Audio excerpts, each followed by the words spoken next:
Man Show interview show. So for my very first guest of this week is this sensational actress and cosplayer known by the name of James McGee Moore, and she's in this incredible Power Ranger series coming very soon called Power Rangers Cosmic Knights.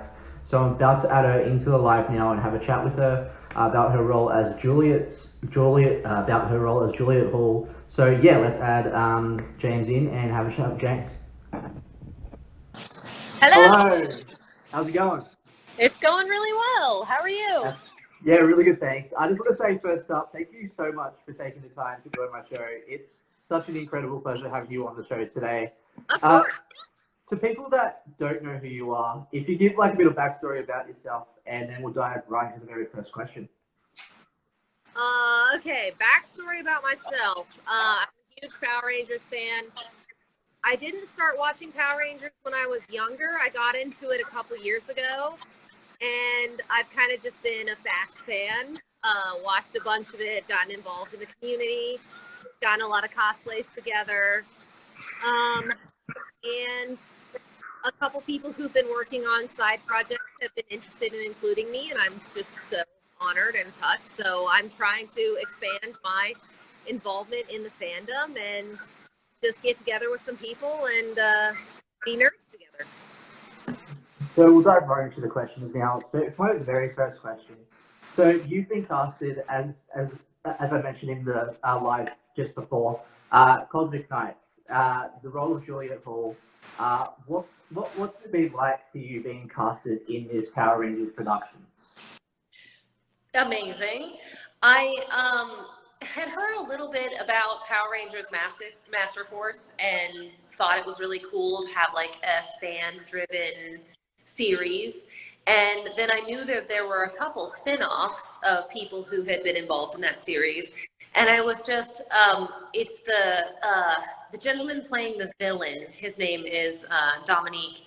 He recommended me to the director, Adelie, and she contacted me and asked if I wanted to be on it. And I was like, of course. Oh my gosh, yes. Like doing something with other Power Rangers fans that is just like a creative thing involving other nerds who are in the same fandom as me is a dream.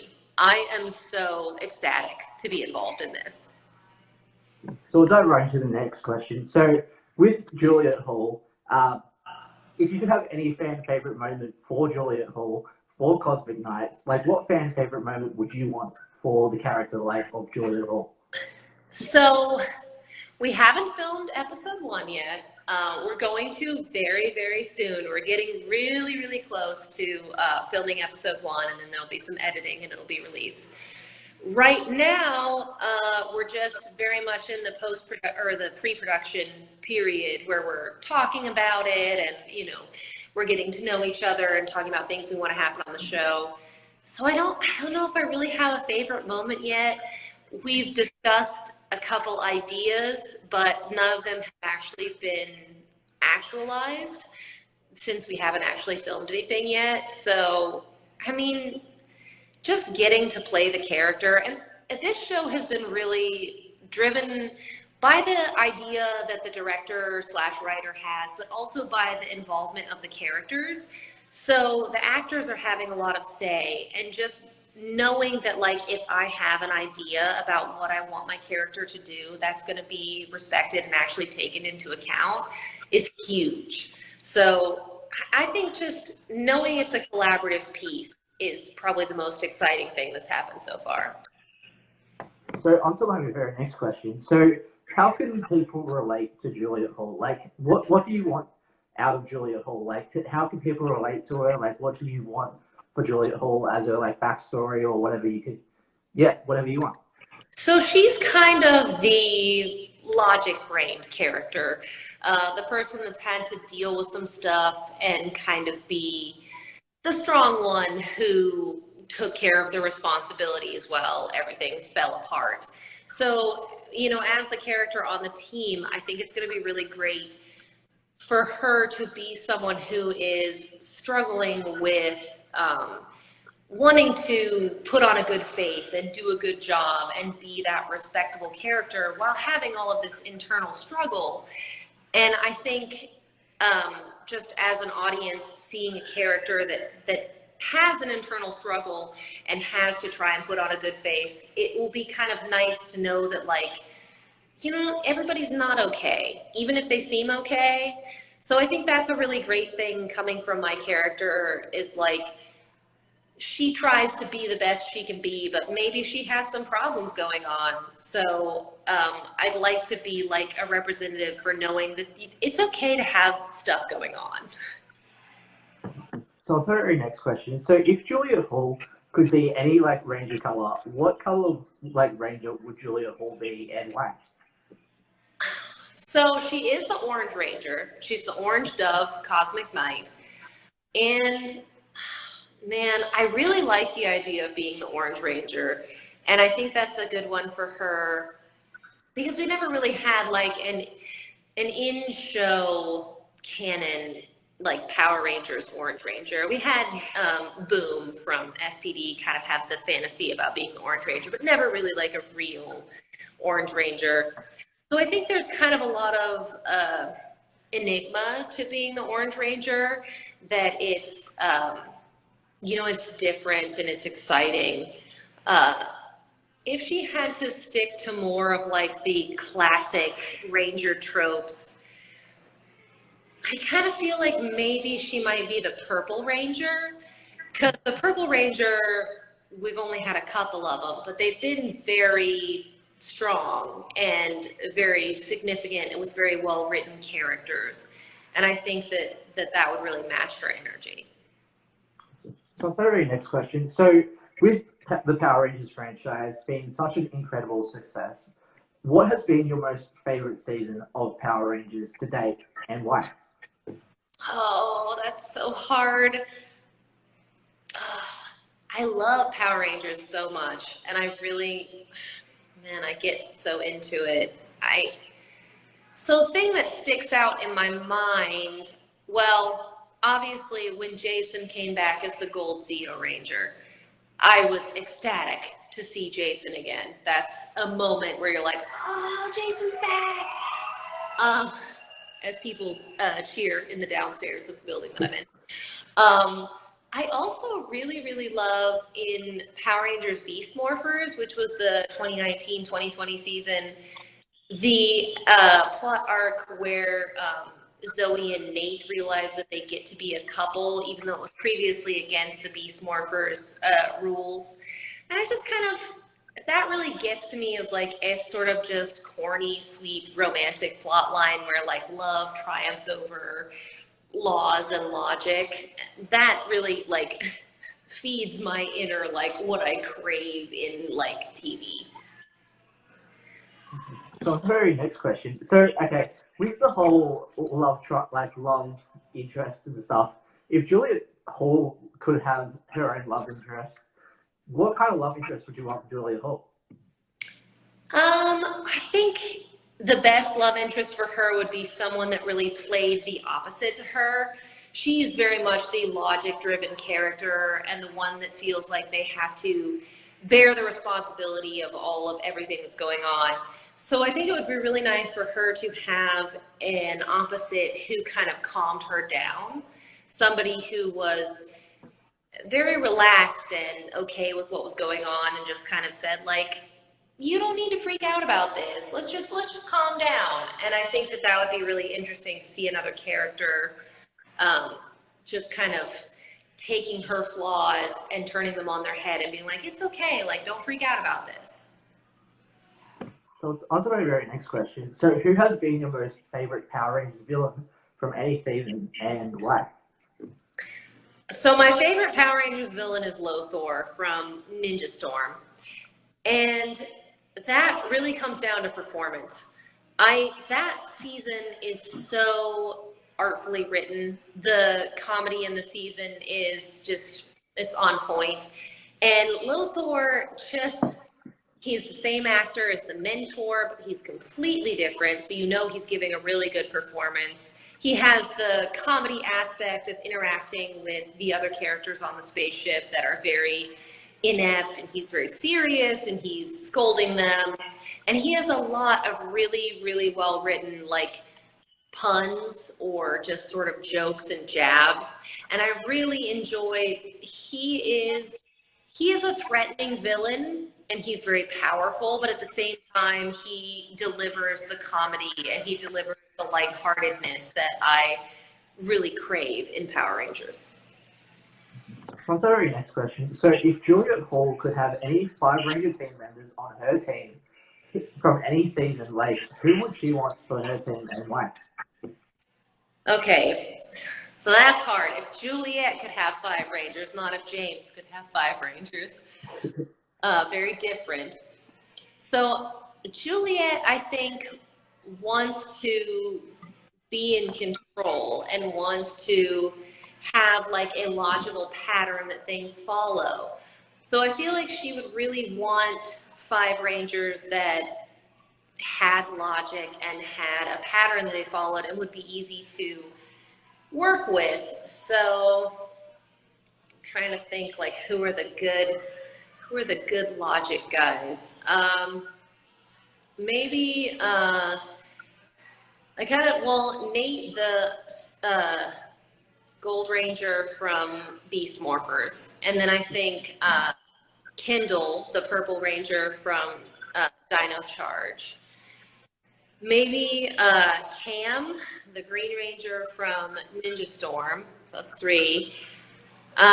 Billy would be a good one, the Blue Ranger from Mighty Morphin. And then a 5th one, you know, even though he's kind of a wild card, I feel like maybe Bridge from SPD, the Green Ranger. He does have some wild moments, but he is also very much like he is devoted to the logical solution to things. Love the choices. Love the choices. So on to my very next question. So you've been doing cosplay. I have to say, the video that you posted, if anyone hasn't seen it, the one with you as Dustin and like the Dr. K skit, loved it by the way. Definitely check it out, everyone. What was it like doing that skit, and what's it like cosplaying? Like, what does cosplay mean to you? Cosplay is just an excuse to be a little kid. I mean, it is incredibly fun. The first really good cosplay that I ever did was my sister-in-law is very into like Halloween costumes, and she had done a Ghostbusters cosplay, and she made the whole power pack and the suit with the stripes on it, and she let me try it on, and I just felt like I was 6 years old. I was like, oh my God, I'm so excited. This is amazing. I'm a Ghostbuster. I'm gonna go hunt some ghosts. And I just was so giddy and ecstatic. And that made me feel like, you know, I should just do that all the time. Cosplay is so much fun. Like inhabiting the skin of the character that you love and really feeling like you are as cool as them or you are as badass as them. And I guess making that video was really fun, just trying to get in the headspace of what those characters would actually do and say to try and make an accurate rendition of like, oh, what are they going to say in this situation? Well, let me really think about it, not thinking about what I would say, but what that person would say. And I just cosplay as like the adult version of dress up when you're little, you know, it's just you having a really good time, feeling like you're this character that you feel passionate about, and I love it. It's one of my favorite things. So the very next question. So why should people watch Cosmic Nights when it gets released? Like, what makes Cosmic Nights the thing that people should go and say, hey, go watch it?